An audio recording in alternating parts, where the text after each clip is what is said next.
it's already getting cold out. Fall has definitely arrived in Northeast Washington. It's my favorite time of year, though. Get to do shop projects like we're going to do today. Not going to be sweaty, not going to be hot. Let's look at what we have here, though. We have agates. First off, we have this guy, which this is an agate that I picked up with Sarah long before we ever did any videos here on YouTube. So I thought we're going to polish this face. That's kind of my preference. I like rocks in their natural state with a polished window to really kind of showcase it. Here are a couple of seam agates that I picked up with Chris when myself, Sarah, Leica, and Chris, Old Guy Adventures, we went to up to Red Top, the greater Red Top, Liberty, Washington area, and picked up seam agates. So I got these. These stuff's already cut. And then this guy right here will be a lot of fun.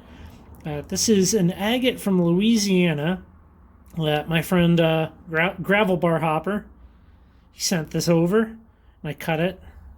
These are really wild looking agates. I suspect it's going to look gorgeous, all polished up. So now that you've seen what we're doing today, let's head over to the polisher. I won't bore you with 100% of it, but I'll show you some of it. I got my saw over there. I got the polisher right here. We're using the high-tech 8-inch all-you-need flat lap. I got a little bucket of warm water here, and I got my homemade water system right there.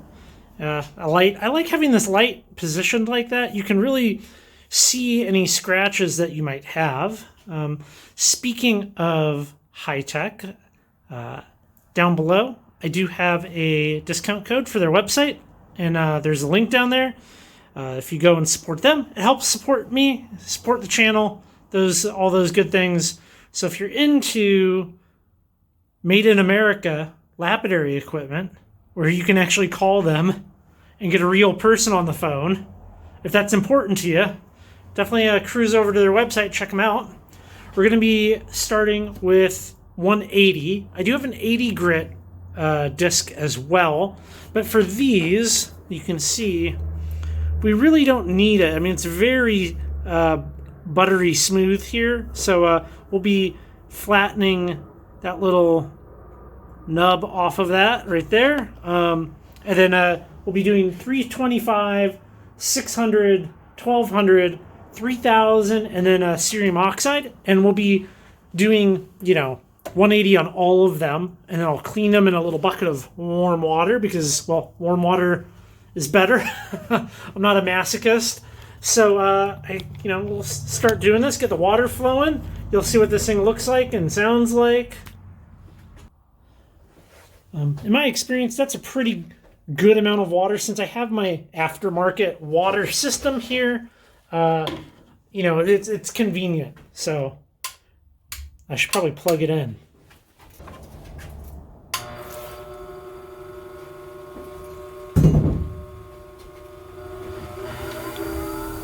There we go. It's just that simple. And then we'll start polishing.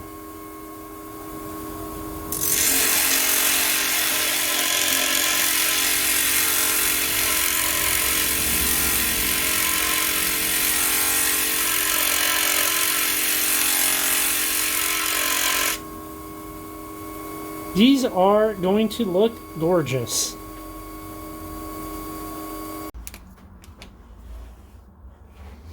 So let's look at this rock here. Let's turn some light on. That's a little bit better. Let's look at this rock here. So we have, let's see, we're kind of like that, and then it comes up, and it juts out, and it goes up like that. Okay. So we have a portion here and a portion here. Those portions, which are not getting ground down yet, and you can kind of start to see it as it dries. We need to grind the rest of this down, the white part, to get it so that the whole rock's taking a polish.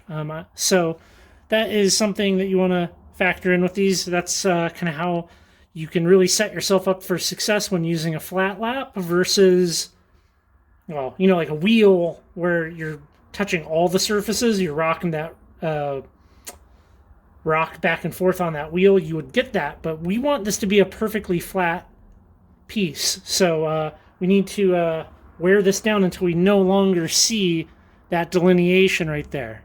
So that's what we're doing at the 180.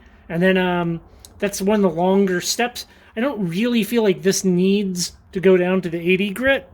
We're going to probably only spend a couple more minutes on this, but that's kind of what you want to look for. So this is going to be the last stage, and this is cerium oxide.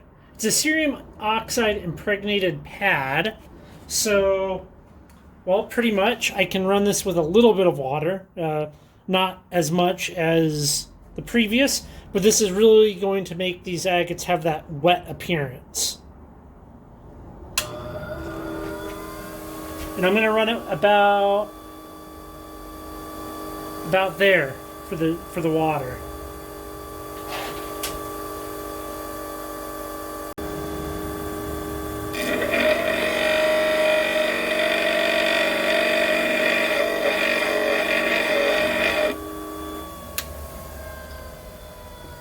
I think we're pretty good here. Let's get these washed up and take them over to the bench. Here are the results. You can see the polish on that came out really nice. This came from Puff Falls, that is on the Washington side of the Columbia River Gorge and in the National Forest there. That's right. It was a long time ago. Happy with that. Very happy with that reflection on that. Now to, how about let's do the seam agates. That came out really nice. Beautiful, beautiful material.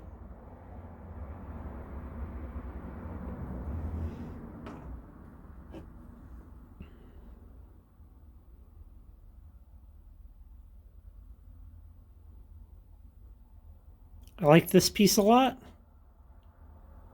And, you know, versus the outside, it's all crusty. And now, I have a lot of this material, so I'm excited to maybe make some interesting things with it. On to the agate from Louisiana. Beautiful stuff. Focus. My camera, it doesn't like to, there we go. It doesn't like to focus when it catches that reflection. Here's the other side.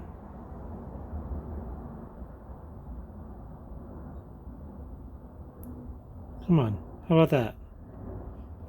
Gorgeous stuff. Love it. So, yeah, that about wraps that up.